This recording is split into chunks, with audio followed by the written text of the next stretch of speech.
So let's say you like Oprah Winfrey or you've got a lot of money. So obviously you'd want to make sure that that money is managed properly.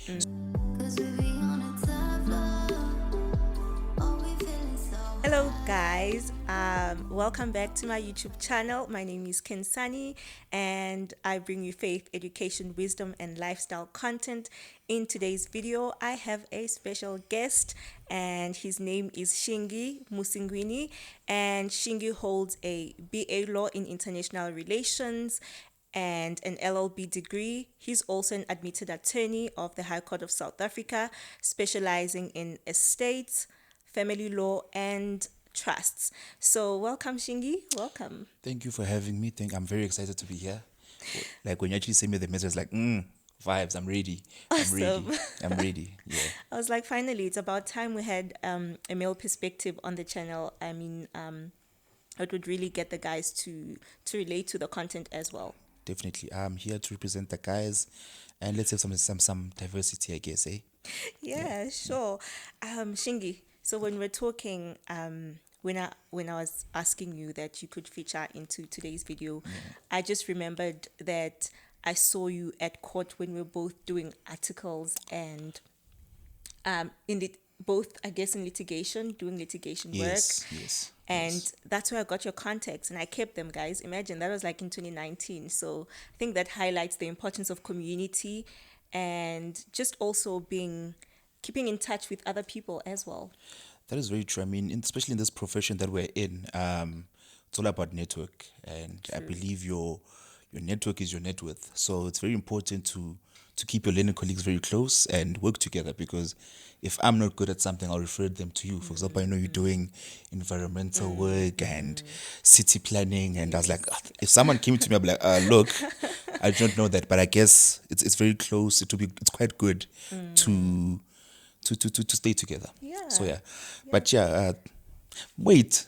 Actually, we went to the same university as well. Yes, we did. But actually, when we weren't that close. We weren't that close, but because you were friends with Kamu and Yolandi. Yes, but you and see the circle, it Yes. stays moving like that. So true, Yeah. so true. That's so Yeah. good. That's so good. Yeah. Thanks for highlighting that. Yeah. In today's video, we're just gonna talk about Shingi's area of specializing and his desired area of speciality, which is trust, as well as get into the general discussions regarding the LLB degree, the journey in articles, and any other general topics that are legal. So, Shingi, firstly, let's get into trusts. What I've heard before was trust fund babies. You know, we grew up hearing about that. Mang mang unali trust fund. They are so rich. Yeah. You know. Yeah. So tell us, what a trust fund? What's a trust? Essentially, a trust. A trust, one would think about it like as a bank. So I would like to think it's a trust fund. It's a lot of money, but instead, it's actually a measure that an individual can use to safeguard their legacy or assets. I think of it as asset protection. Okay. So there's different types of trusts. There's mainly two types of trusts in South Africa. Okay. A living trust, also known as an inter vivos trust, and a inter vivos trust. But in the living trust, let me just break it down in the living trust. Okay. There's two types of living trusts, which is a discretionary trust, and one with a trust deed, which is a vested trust. Okay. So a vested trust is the one where it's going to be the trustees who then decide what happens in the trust. So they say, no, they can take the assets and decide if they want to invest them, and whatever the income comes, then the beneficiaries are then told what they receive. This is the one with the trust deed. Yes, with the trust, which is a Okay. vested trust. So the trustees are the ones that are actually in power. Then there's a discretionary trust where literally they can also do whatever they want. Okay. So a trust is a good way to safeguard assets. So yeah. Okay, and the other type of trust, you've mentioned a living one, and then the other one Is a testamentary trust. testamentary. That one is brought about by a will. So when you die in your will, you can then decide to say in a certain clause there must be a trust set up after I die, and in there's no trustees. Basically, what then happens in the testamentary trust, what you put in your wishes and everything, are then put is how the trust is run up accordingly with regards to that will, and that's how the trust is set up. Okay. Yeah. And then who can be a beneficiary to a trust?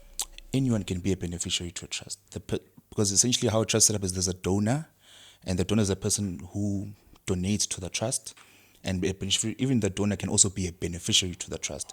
But a beneficiary is usually the heirs of the donor. So usually like a parent, and then the children of the parent are usually the beneficiaries. But it can be anyone. It can be a girlfriend.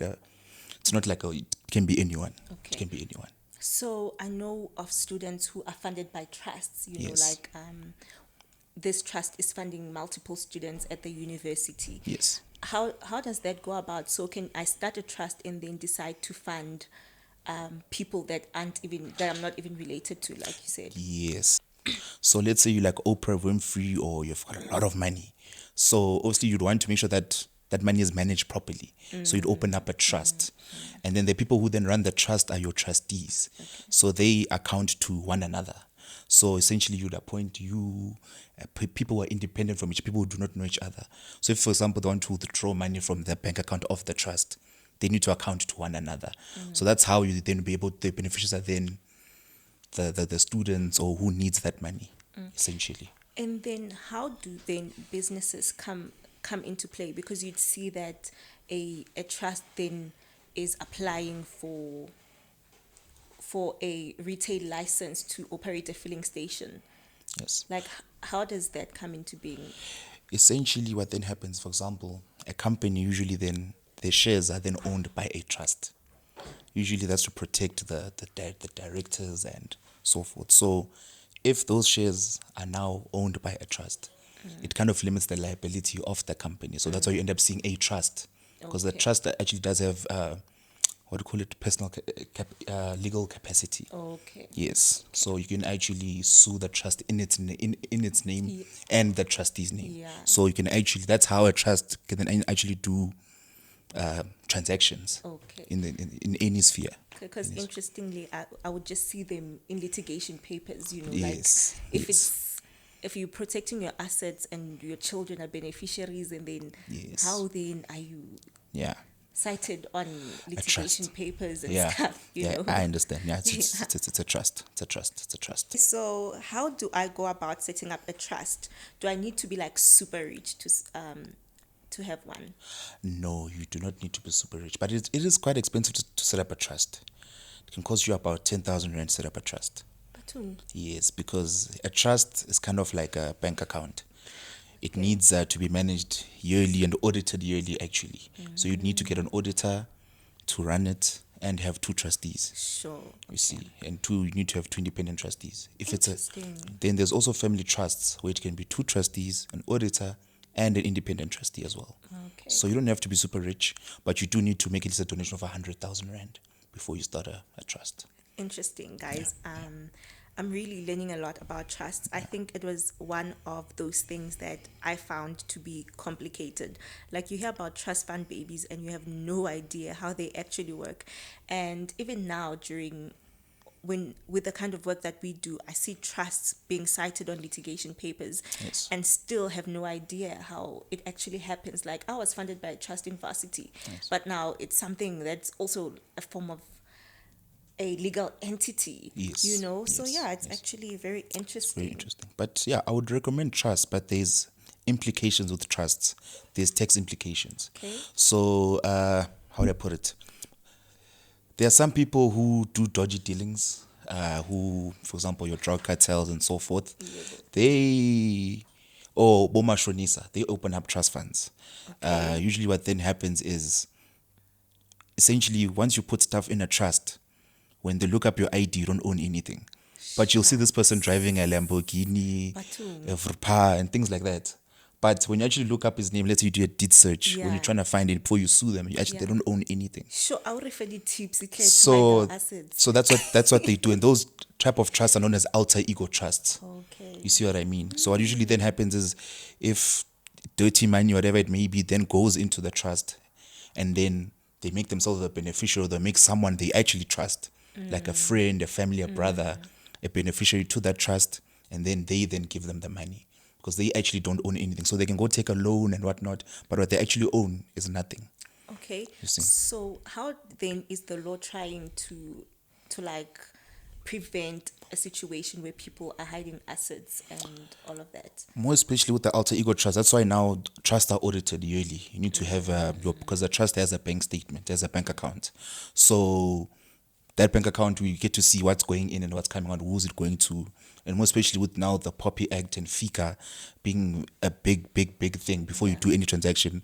For example, certain transactions up a certain amount and a certain threshold, those are telltale signs or red flags to see what's going on. In Ifika, because Batung, you're speaking to us and Oh, Fika is essentially a legislation that's in our country where you get to verify a person's identity. So, for example, if someone comes to our firm and they need legal assistance, for me to verify who they are, I need their ID, copy of proof of address. It's like going to the bank. Essentially, I get to verify their identity, who they are, their banking details, just for fraud and corruption purposes, just to red flag that out. okay. Yeah. All right. Yeah. I think that brings an end to our conversation on trust. trust. I think that is a great summary. Actually, I think that was a great summary. I really enjoyed that and learned a lot. It's quite long. Yeah, but yeah, like I said, trusts can be good and can be bad, especially the guys who, for example, alter ego, they put property in there. However, if you put stuff in a trust, you actually get taxed more. I know if you're an individual, if it's like a house, you get taxed like 45%. But if it's in a trust, it's 45%. But if it's an individual, it's a bit less. Same thing on your house. If you improve, there's something known as capital gains tax. If you improve the house, whatever, you also get taxed on that. So Sure. there's big tax implications with that. So if you were planning to open a trust, sit down with an attorney and discuss your way forward. Because it's good if you own a property, but other things like houses, cars, shares, those can be tricky. Those can be tricky. Yeah. All right. Thank you so much, Shingi. Thank you so much for explaining that to us. And I hope if there's a candidate that plans on maybe specializing on wills and estates and trusts, you can look up to Shingi. Yeah, you recently got admitted. Congratulations. Thank you. Thank you. Yes. Thank you. Thank you. So I thought you'd tell us about your journey during as a candidate attorney. How was it? Shoo. Hey, look, listen. That was another journey. I don't want to lie to you. It was long and painful and hard. And I say that because we've been studying this thing for 7 years. And I think we mustn't take it for granted because it can also you can also lose it in an instant. People get disbarred or lose their license or get reported to the LPC. Batum. So it's 7 years is a long time to throw it down the drain. So looking at the journey, I say it's been long. I mean, starting at WITS, I did my BA there 3 years alone. Then from there went into the LLB 2 years. Then there was law school for another 6 months, or let's say a year. And this was, I would go to work. After work at 5, I'd leave work and then go to school till like 9, 10. And I might have a court appearance tomorrow. So the hours were quite long. That studying for board exams. And I'll be very honest with you guys, I didn't do it in one go. Board exams are no pap and place. It's not games. It's not easy, and I had to work hard. I only got it right after my third attempt. So it was like, I think I passed the first one. There was an oral along the way, and eventually I got it. But also, it's also because of the work. At work, you demanded to be the best and Yes, do true, that. The true, time to balance family and friends and study for the exam. So True. yeah, I yeah, think it's been the common thread with every single candidate attorney is just how painful and Yeah. challenging. And you mentioned family and friends, and I think in the video with Kamo we highlighted how Yeah. important a good support structure is, because financially go rough as a candidate, hey? It's very difficult. They think once you're a lawyer, it's a lot of money. There's no money. If you want to come into this profession, I wouldn't say don't come with the mentality about money. The money, I guess, will eventually come, but Yeah. it's about sticking to your guns and working hard. And as time goes, you will get there. And even with the little money that you think you're gonna get in the beginning, be careful. I have a lot of friends who fell into a trap of they got offered a temporary loan here and there. I won't mention the bank, but there's a bank that's very, very dangerous. They offer you every time. They just see, it's 3 months, Yeah. and they keep offering you temporary loan, Sure. credit card for you have an overdraft for you have this revolving loan. You've got everything. So I had friends who fell into a trap with that small money. and yeah, things went wrong. So I think work hard, but at the same time, don't if you're gonna don't think with the little money you get, don't spend it on things that are not going to benefit you in your career. Yeah. That's what I'll say. Also to be reminded that it's just 2 years, before you get admitted. So Definitely. just for me, what kept me going was it's just 2 years. It's just 2 years. It's just 2 years. Yeah. All the time. Now that we've raised financial Yeah. problems, it was trending on Twitter. Yes. Yeah, Yes. these salaries for candidate Yeah. attorneys and accountants as well. I think they were I also found it part of. shocking as well. Yeah, I found it very shocking yo. that it's you. Yeah, these professions are they're very glamorous and all those things. They make them look nice, but I think we're in a state where there's so many good professions out there, but they're so saturated. I feel because every second person is a chartered accountant or an attorney, one of the two mainly. We hardly get doctors that are. There are some who are coming in, but the other professions, these ones are so full. Like every other day, there's like 20 people getting admitted. You check on LinkedIn and all of that. So the professions are saturated. Many good graduates, many good Yeah. candidates. Yeah. But now, with regards to salaries, it's now becoming a big issue because a certain firm or big five, your big fives, or even mediums, they can only take so many. But I still feel that the salaries should get monetized or regulated by the Legal Practice Council, LPC. Yeah. Because I'm seeing some adverts where they're saying you're gonna get 1,500 a month. Sure, but That's even what do you below. do with that? What do you do with that, You guys? you need to buy a suit or wear a suit every day as a female. You need to do your hair. I know braids, especially for a female of color. It's Yeah, you need to do yeah, these braids. It's sitting. It's nails. You need to look the professional yeah, part. You yeah, know, yeah. how do you put that in 1,500 rand? I think the hardest thing is then you still need to maybe travel because most of these people Definitely, then it's definitely. not like you're gonna do your articles in. For me, I grew up in Bushbuck. I can't Yes. didn't do my articles there. I had to move this side, find accommodation, Look pay at for that. Look accommodation. at that. And then there's also the expectations from family, the black tax that comes in that, yeah, you Definitely. graduated, now it's time for you to pay back. Definitely. And the You loans know? along the way to get you to where you are, those you're still probably paying those off, you know? Yeah.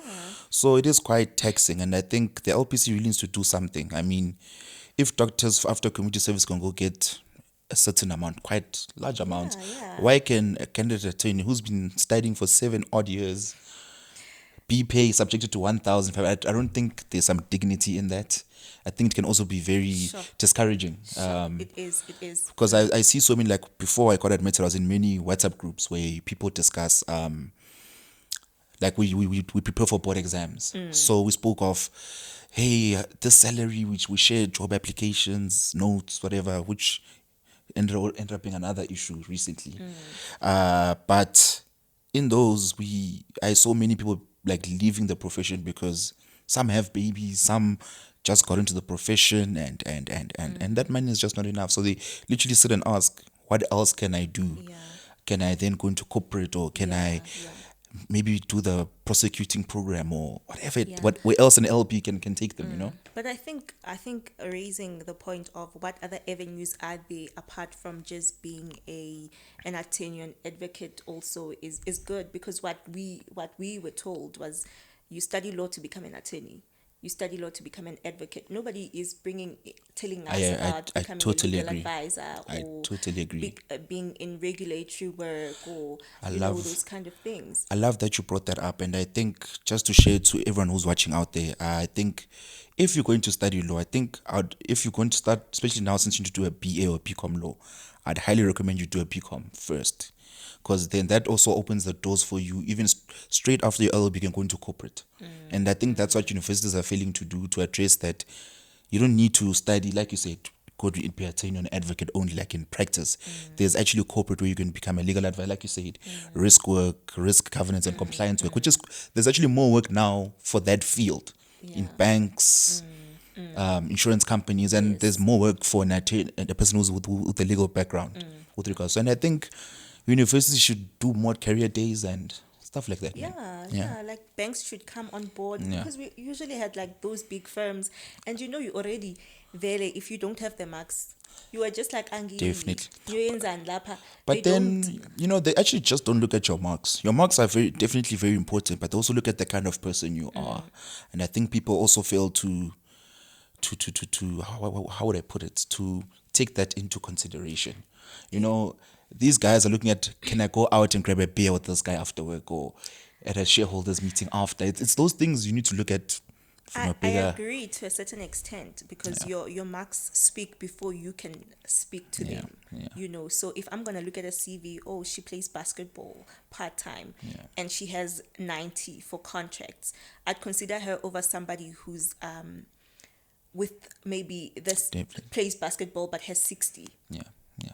But I've been seeing people being given opportunities out there who didn't have the marks. Yeah. And that's why I say definitely the marks are definitely worth it. But yes, don't also put your focus on just the big five. There are many other medium-sized firms out there. True. Give them an opportunity. So it's not just about the marks, I guess. Because also the person who had the high marks is not doing so well at the big firm or was not retained. Yeah. These things happen. I agree. I agree about the marks and being a person who everyone would like to work with. So would you still encourage people to pursue an LLB degree? Personally, I wouldn't. Personally, I wouldn't. You don't sleep. It's like being a doctor, but you're a doctor. You diagnose the legal problems. Like I think I was telling you just before we got back. Literally yesterday I was out, but then after that, as I was leaving, I got a phone call for someone who got arrested. So I had to now go to the south to bail them out. Court appearances tomorrow. So balancing it all can get very difficult. You can get a call now. This is what's happening. There's an urgent application. Sure. And if yeah, you've worked on an urgent application, it's due tomorrow. Yes. And it's lengthy papers. It's a notice of, it's quite long. Yeah. But I was just joking. I really would still recommend and then say, go for it. But I think there's other professions out. It's a long process. Like I said, if you're chasing the money, then I wouldn't. It's hard work. You won't get money now. Can you, like we heard, some people are being offered 1,500 rand Yeah, but, starter yeah. after 7 years. Aye. After paying how much is the degree these days? It's actually 500K.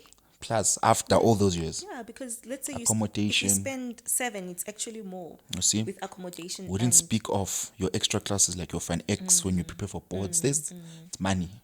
Law school itself is 13,000. It's now 15 or 20. Yeah. It's quite a lot of money. So I would still, it's something to really think about, and you really need to be determined. Because one thing I really think you need to have in life is determined, like, uzimisele ngomsebenzi wakho. No matter what you do in life, whatever it may be, just put your best foot forward. Whether it's work, school, relationships, put your best foot forward. Awesome. That's really great advice, Shingi. Yeah, That's yeah. really great advice. Yeah. Before we end off this video, with the girls or the females I've had on the Yes. channel, we got into identity and some maybe insecurities. And I thought for guys, I don't know what it's like for guys in the profession, and maybe the guys need that kind of encouragement or warnings or whatever. For you, how is it in terms of identity? Are you like solid in terms of who you are when you get criticized, and how do males deal with it? Look, people are different. Yeah. Someone can get criticized now and throw a fit and swear at the boss and write a long email and essentially it becomes a big thing. Some just suck it up and move forward. But I think any critique is something that's like another stone to build you up. Don't take it too personally. People are also people. Someone can criticize you today because they're also having a bad day. And you just need to also understand they're also human. So sometimes take it just to build yourself, because it's only going to make you stronger. That's what I'm going to say. It's not easy hearing you're doing something, more especially in this profession. You'll start and they'll say, draft particulars of claim and summons for a motor accident vehicle or something like motor vehicle accident. And you'll be there like, where do I start? Asking your friends, do you have a template or do you have this? And you're stuck. Yeah. You're stuck. But remember, like we spoke of, your network is your net worth. Yes. Call Khensani, hey man, do you have a template for this? No, let me check. Boom, there you go. Yeah. But even a template is not something You should learn to draft from the beginning. So even then, your mistakes is like rather learn to make mistakes only to get better. So even the critique will come, but use it as a building or a stepping stone to being better. Is what I'd say. It's not easy, especially being a guy. People have egos, but I just learned to stay humble, because you need to humble yourself before the world humbles you. Yeah. So yeah. We are just constantly learners, you Yes. get admitted and you're still learning. All the time. Yeah. All the time. So All the time. yeah, Shingi, just one thing I'd like to ask Yes. is your future aspirations. Where do you see yourself? I actually want to leave private practice. It's not something I want to be in forever. I actually want to go into corporate now. I want to go into commercial and corporate work, actually risk governance and compliance, Okay. specifically on more company law and things like that, mergers, acquisitions. Yeah, Yeah. I'm getting bored in private practice. Let me rather put it like that. I say that because the type of work I do, divorces, maintenance, becomes very, very the same. It's a routine. If you know the particulars of claim are the same. Irretrievable breakdown of marriage, this and that. Only The- when a new judgment comes in, you're like, oh, let you me, know, yeah, yeah. like for example, with the thing of, yeah, but let's not get into that. We'll have a long discussion. Yeah. Thank you so much, Shingi, for being here. I appreciate you. I hope this will be helpful and encouraging to the upcoming lawyers and to the guys, especially. This one was for you, first male guest on this channel. Yes. And if they'd like to interact with you, where can they get hold of you? Can you find me on Instagram? It's Shingi_M, and that's the same for Twitter. And Yeah. that's about it. And in summary, today we talked about Shingi's area of speciality, which is trusts, and his journey in articles. I hope you guys enjoyed this. Thank you and have a good week. Yes. Thank you for having me.